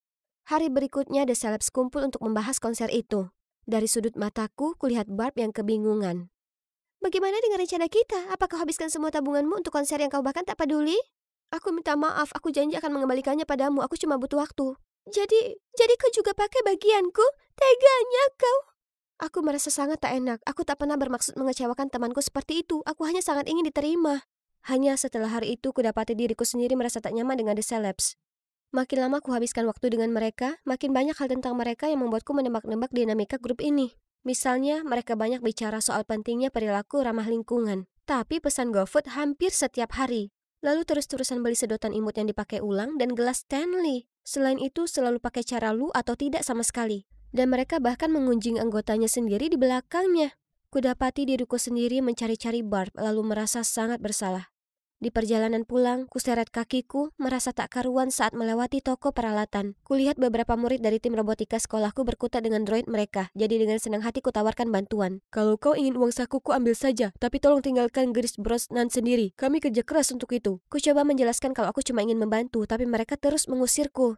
Aku menatap diriku sendiri dan menyadari bahwa aku tak diterima karena aku sudah lepaskan segalanya untuk terlihat seperti seorang selebriti. Tapi aku tak merasa seperti itu. Aku diam saja dan membiarkan The Celebs menekan semua orang. Apakah ini kehidupan yang benar-benar kuinginkan? Akhir pekan itu seharusnya hari spa bersama dengan The Celebs. Jadi aku pergi ke mall untuk minta Lu tiket konserku. Aku akan menjualnya lalu membayar Barb. Hanya saja saat aku sampai kulihat Chelsea bersama mereka. Tapi dia terlihat seperti dirinya yang keren lagi. Oh, sebaiknya aku pergi. Tapi terlambat. Chelsea memergokiku dan memberitahu semua orang. Guys, lihat siapa yang ada di sini. Fakta menarik, aku dan Anita dulunya teman waktu di SMP. Tutupi dirimu dengan alas bedak sepuasnya, tapi kecupuanmu akan tetap terlihat. Semua orang mulai tertawa dan saat itulah aku sadar. Mereka semua terlibat dalam rencana Chelsea untuk mengeksposku. Aku ingin pergi, tapi aku masih butuh tiketku kembali. Tentu kau bisa dapatkan kembali, tapi dengan satu syarat. Hapus samaran Chelsea-mu dan kembali lagi ke dirimu yang menyedihkan. Dan mereka menyuruhku mencuci rambutku di wastafel dekoratif toko Lush. Di depan mata semua orang yang kebingungan dan kamera live streaming mereka. Kutelan egoku dan melakukannya demi Barb, tapi setelahnya, Lu mengingkari janjinya. Sebenarnya aku berikan itu ke Chelsea. Kurang beruntung. Ups, sayang sekali aku tak pernah setuju dengan perjanjian yang Lu buat denganmu. Aku diliputi kepanikan dan rasa malu. Aku lari dan menabrak seseorang. Eric, melihat betapa sedihnya aku, dia mengajakku minum kopi dan ngobrol. Segera setelah kami duduk, aku menangis dan cerita padanya bagaimana aku telah kehilangan semuanya. Popularitasku, harga diriku, teman-temanku. Semuanya mulai berantakan begitu Chelsea tiba-tiba muncul. Lalu kemudian efek domino mengambil alih. Chelsea, aku selalu tahu dia itu jahat, tapi aku tak pernah mengira dia akan bertindak sejauh itu. Bagaimana kau bisa berteman dengannya? Apa? Tidak, itu tak seperti yang kau kira. Kau masih belum mengenaliku? Apa maksudmu mengenali? Kemudian dia mengungkap kalau dia dari SMP-ku. Aku terperanjat, tapi kalau aku memicingkan mata kuat-kuat, kurasa sama-sama dia terlihat tak asing. Wah, pubertas sangat mengubahmu. Begitu juga denganmu.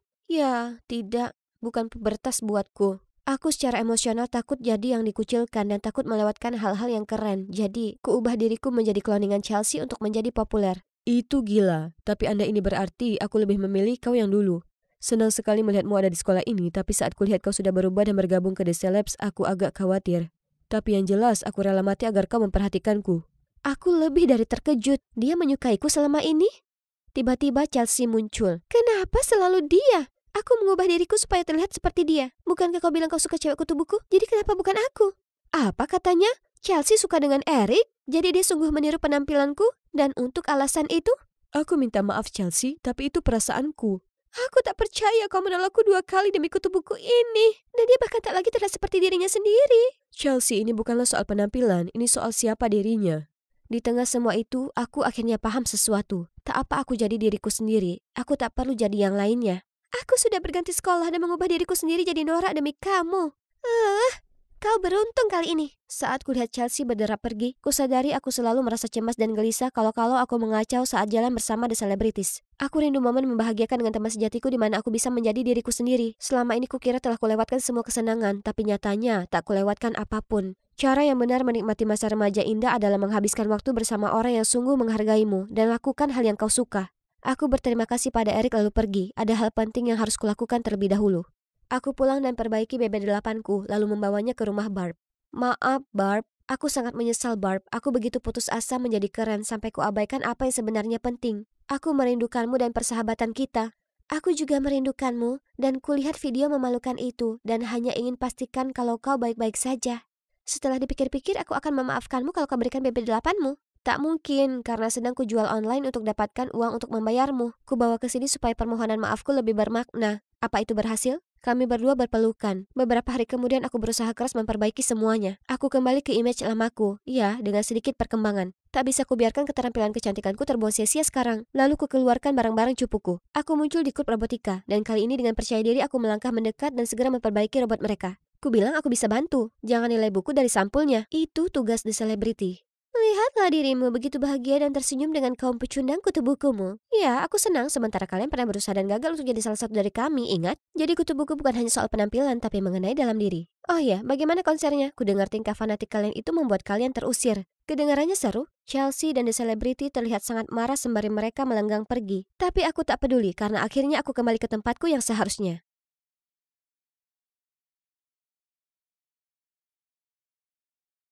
Aku sedang tertidur lelap ketika gedoran keras membuatku tersentak bangun. Para polisi menerobos masuk dan langsung membekukku. Apa yang kalian lakukan? Lepaskan aku. Menjauhlah dariku. Apa kalian tahu siapa aku? Rebecca Darlington, Anda ditahan karena mencuri kalung pusaka Tuan Woodley Jones. Apapun yang Anda katakan dapat dan akan digunakan untuk melawan Anda di pengadilan. Mencuri? Apa? Tidak, aku tidak melakukannya. Lepaskan aku. Astaga, aku mendapat masalah besar saat itu. Oh, hai guys, aku Rebecca. Percaya atau tidak? Ini sebenarnya cerita hidupku yang aneh. Sebelum kita mulai, silakan like dan subscribe. Ayahku meninggal saat aku berusia 5 tahun, jadi ibu harus melangkah maju dan mengambil alih seluruh bisnis keluarga sendiri. Karena ibu orang paling perfeksionis yang ada di planet, tak hanya di bisnis, melainkan juga dalam keluarga. Serius, harus sesuai caranya atau tidak sama sekali. Aku benci hal ini dan selalu berusaha memberontak. Namun demikian, ibu selalu punya cara untuk merusak kesenanganku dan memaksaku untuk belajar bisnis. Membosankan. Tapi, untung bagiku, kakak laki-lakiku Kevin selalu mendukungku. Suatu pagi saat sarapan, ibu memberiku kejutan besar. Rebecca, aku sudah mengatur kencan untukmu dengan Brian, anak Woodley Jones. Kau harus pergi ke sana untuk makan malam dan bersikaplah sebaik mungkin. Mereka bergelimang harta, mereka memiliki separuh kota ini. Tak sudi, aku bukan pion ibu untuk memenangkan kesepakatan bisnis. Kalau kau mengabaikan perintahku, aku akan mengirimmu ke sekolah asrama jauh di Australia. Ibu tak akan lakukan itu. Jangan coba-coba, nak. Mungkin ibu bisa mengatur kencan ini pada kesempatan lain saat Rebecca sudah punya waktu untuk mencernanya. Kalau aku ingin saranmu, aku pasti sudah bertanya. Dia kakakku dan dia berhak berpendapat soal ini. Kakak adopsimu. Sudah waktunya dia tahu posisinya. Kevin terlihat begitu terluka tapi masih tersenyum untukku.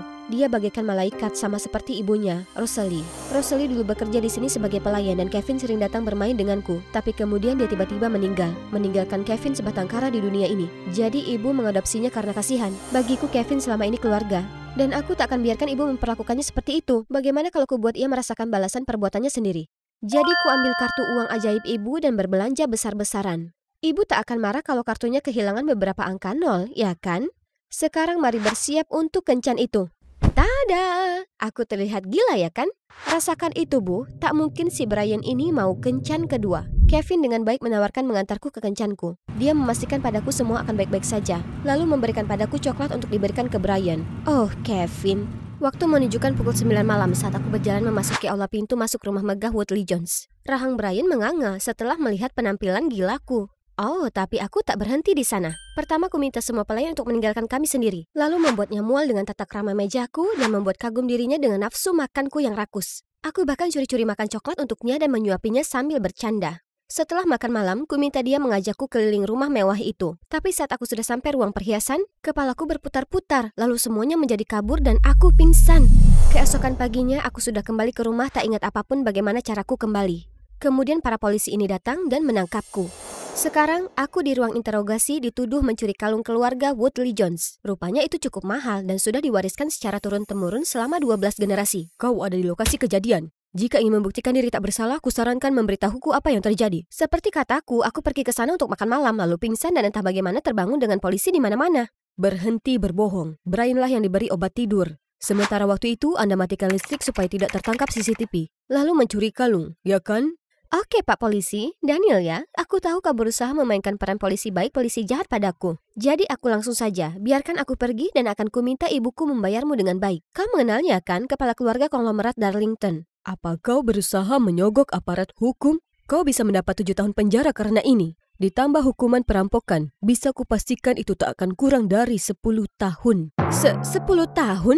Aku tak bermaksud demikian, aku cuma panik. Aku ini kaya, oke? Aku punya segala yang kuinginkan. Aku tak akan ambil risiko mencuri sesuatu seperti itu. Kau menyuruh semua staf untuk pulang supaya tak ada yang menyanggah ceritamu. Bagaimana tepatnya kau pulang? Sudah aku bilang padamu aku pingsan. Yang ku tahu aku tak melakukan kesalahan apapun. Kau juga tak bisa temukan kalung itu di tempatku atau padaku. Kalau begitu kau tak ada bukti melawanku. Kalau begitu silakan nikmati tinggal di sel selama 24 jam. Yang selama itu akan kutemukan bukti yang kubutuhkan untuk memenjarakanmu untuk waktu yang sangat lama. Tunggu, tidak. Saya mohon percayalah padaku. Seseorang, siapapun, ini sangat tak adil. Aku hanya ingin pulang. Untungnya polisi itu tak bisa temukan bukti apapun dan harus membebaskanku. Akhirnya setelah 24 jam di balik jeruji besi yang dingin, dituduh secara tak adil, yang kubutuhkan sekarang adalah sambutan hangat dari ibu dan Kevin, dan mandi. Tapi yang kuterima adalah tamparan di wajah.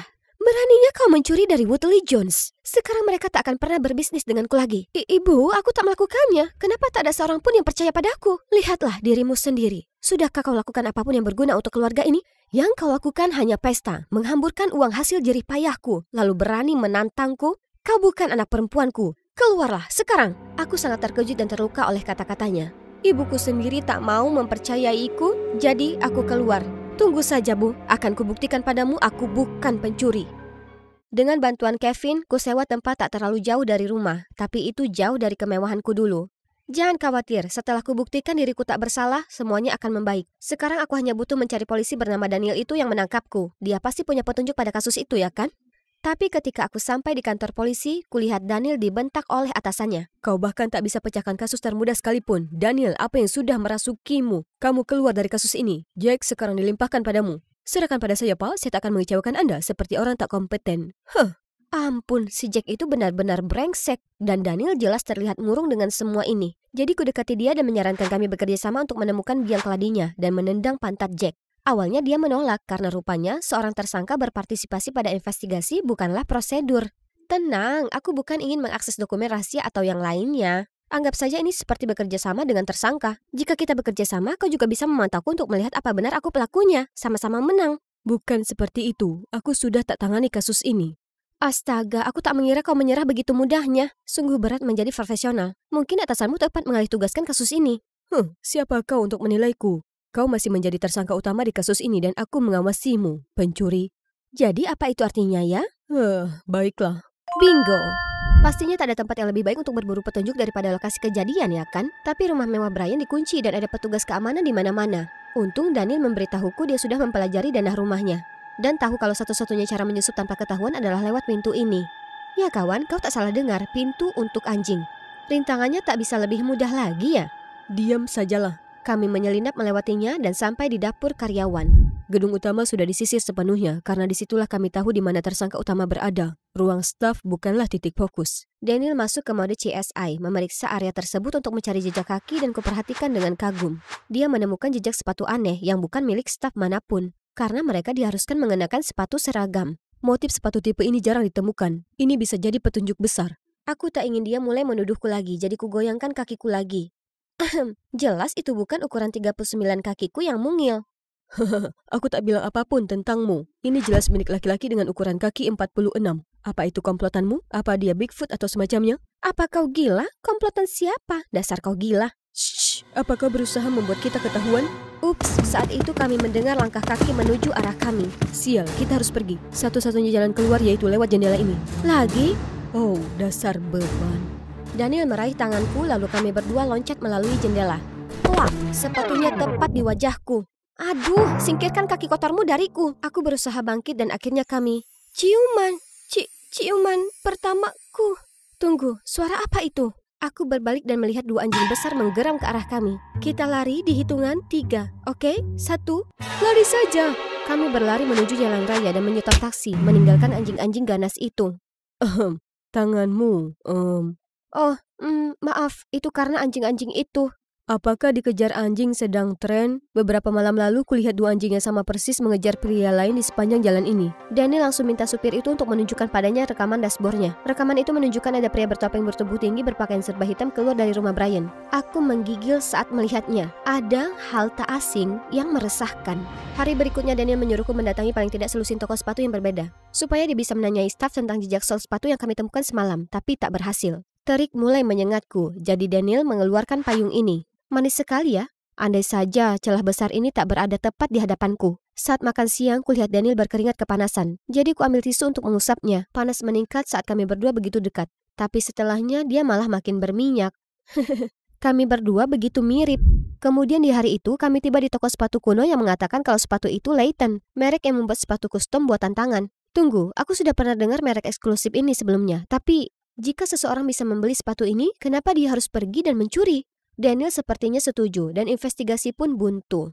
Kenyataannya, aku punya kecurigaan sendiri tentang siapa pencuri sebenarnya. Jadi aku kembali ke tempat kejadian perkara untuk melihat apa aku bisa temukan bukti. Daniel bilang kalau pintu ini adalah satu-satunya jalur masuk lainnya. Jadi aku mencari di sekitar area ini dan melihat gelang yang berkilauan ini di semak-semak. Oh, aku tahu ini milik siapa. Jadi aku memintanya untuk menemuiku di sini. Aku menemukan gelangmu. Terima kasih banyak, kau tahu betapa pentingnya ini bagiku. Gelang ini kenang-kenangan dari ibuku. Dia memberiku ini sebelum ia meninggal. Kutemukan itu di rumah Brian. Malam saat kau antar aku ke tempat Brian, apa kau langsung pulang setelahnya? Ya, tentu. Aku menginvestigasi selama beberapa hari dan menemukan kalau pencurinya memakai sepatu Layton ukuran 46. Aku memberi sepasang untuk hadiah ulang tahunmu. Pencuri itu juga teridentifikasi kamera dashboard seorang supir taksi sebagai pria sekitar 178 cm persis dengan postur tubuhmu. Dan sekarang gelang ini, kebetulan ini kian bertambah. Tapi aku tak bisa percaya, tidak tanpa penjelasanmu. Lagi pula, kau kakakku. Ya, itu aku. Tapi aku tak punya pilihan lain. Sebenarnya aku punya adik tiri dari ayahku. Dan dia sedang menjalani operasi. Aku sangat butuh uang itu untuk membayar tagihannya. Aku mungkin terlihat sukses di luar, tapi aku bekerja untuk ibumu tanpa dibayar. Jangan salah paham, aku berterima kasih atas semua yang telah beliau lakukan untukku. Dan aku tak bisa meminta lebih darinya, jadi aku mengambil risiko ini. Kenapa kau tak bilang padaku? Aku bisa membantumu. Kau selalu terlibat pertengkaran dengan ibumu. Jadi aku tak mau membebanimu lebih jauh. Dan kau sepertinya hanya butuh aku saat kau dalam masalah. Itu benar. Jika diingat kami jarang sekali bicara. Bahkan saat kami bicara, selalu aku yang mengeluh soal ibu padanya tanpa menyadari kalau ibu yang paling keras terhadapnya. Aku benci dengan apa yang dilakukan, tapi aku tahu dia hanya lakukan itu untuk selamatkan adiknya. Dan aku merasa bersalah karena aku dapatkan kasih sayang dan perhatian Kevin selama ini, dan adiknya tidak. Kevin, jangan khawatir. Serahkan saja padaku. Hari berikutnya Daniel datang menemuiku dan memberitahuku kalau pihak kepolisian sudah menemukan bukti baru melawanku. Coklat yang kuberikan untuk Brian malam itu mengandung obat tidur. Semua terdengar mencurigakan bagiku dan mungkin bisa mengubah arah investigasiku. Apa kau menginvestigasiku sekarang? Tidak, besar kemungkinannya kalau pelaku aslinya ingin menargetkanmu. Aku butuh kerjasamamu. Kita harus cepat sebelum mereka menyalahkan semua padamu. Siapa yang membantumu menyiapkan hadiah hari itu? Tak seorang pun, aku membelinya di toko. Aku merasa bersalah membohongi Daniel, tapi aku tak bisa biarkan Kevin jatuh karenanya. Tidak di saat adiknya membutuhkannya. Sudah waktunya bagiku mengakhiri semua rangkaian peristiwa yang memprihatinkan ini. Aku pergi ke kantor polisi dan mengaku mencuri kalung itu. Mereka menangkapku, dan tepat di saat itu, Daniel masuk dengan terkejut. Rebecca, apa yang kamu lakukan di sini? Biarkan dia pergi. Apa yang kamu lakukan? Kita tidak bisa menangkapnya tanpa bukti. Daniel, tak apa-apa. Saya sudah mengaku. Apa? Jangan bicara omong kosong. Aku masih bersikeras melakukannya, jadi dia tidak punya pilihan selain membiarkan mereka menangkapku. Rebecca, semuanya tidak sesederhana itu. Aku akan mengklarifikasi ini. Daniel benar.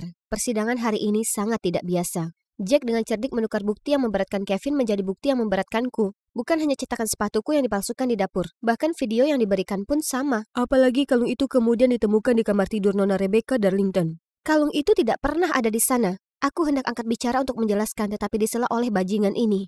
Hakim hendak menjatuhiku hukuman saat Daniel menendang pintu dan menerobos masuk. Hentikan, Yang Mulia. Saya percaya semua bukti yang dihadirkan pada Anda dipalsukan olehnya. Seluruh persidangan tersentak kaget. Ternyata atasan Daniel sudah mencurigai Jack itu musuh dalam selimut. Jadi sebenarnya dia ingin pergunakan kesempatan ini untuk mengungkapnya. Dia pura-pura mendepak Daniel keluar dari kasus itu dan menunjuk Jack saja untuk memancingnya masuk perangkap. Seperti yang sudah diduga, setelah kuakui kejahatan itu, Daniel mengikuti Jack dan melihatnya menerima sogokan dari Kevin. Bayaran yang bagus, akan kupalsukan buktinya. Rebecca akan jatuh karenanya. Jangan mengacau, sudah cukup sulit untuk membuat anak manja itu menanggung kesalahanku. Dia mempermainkanku? Jadi tak ada saudara tiri yang sedang berada di rumah sakit? Jangan melihatku seperti itu. Ibu kandungku meninggal hanya karena ibumu, Dawn Darlington. Wanita itu terang-terangan menuduhnya mencuri. Ibu sangat terpukul hingga mengalami serangan jantung dan meninggal. Dawn hanya mengadopsiku karena merasa bersalah dan dia memperlakukanku seperti sampah, membuatku lakukan banyak hal untukmu. Jadi kuputuskan untuk balas dendam, menunjukkan ke mereka bagaimana dituduh akan sesuatu bisa menghancurkan hidup. Tapi lihatlah kemana pembalasan itu membawanya. Dia menjadi monster, dan aku sungguh bertanya-tanya apa itu sepadan? Akhirnya baik Jack dan Kevin masuk penjara. Sayangnya tanpa Kevin sebagai personel kunci untuk membantu bisnis keluarga, bisnis mengalami kekacauan. Jadi kutawarkan bantuan pada ibu soal itu. Kau mau melakukannya? Setelah semua yang kulakukan padamu? Kita keluarga, aku juga merasa bersalah karena meremehkan ibu dan apa yang telah ibu berikan padaku. Aku sangat malu atas bagaimana aku memperlakukanmu. Aku bersikap dingin, mengatur dan tak adil, baik padamu dan Kevin. Ini salahku dia melawan kita dan berusaha balas dendam. Ibu, pasti berat bagi ibu menjalankan bisnis dan merawatku dan Kevin, terutama tanpa ayah. Aku memaafkan ibu dan hanya ingin melupakannya lalu mulai dari awal lagi. Sekarang tinggal satu orang lagi untuk menebus kesalahan. Rebecca, aku tak mengira kau akan mau menemuiku lagi. Tidak, aku sangat marah. Tapi kemudian aku sadar kalau bersikap seperti itu tak akan membawaku kemana-mana. Memaafkan orang lain berarti memaafkan dan membebaskan diri kita sendiri. Aku berjalan keluar dari penjara merasa jauh lebih positif mengenai semua itu. Dan melihat Daniel sedang menungguku. Menurutku kita bisa jadi tim yang baik. Bagaimana kalau menjadi partnerku? Partner? Untuk tujuan investigasi atau untuk menjalani hidup?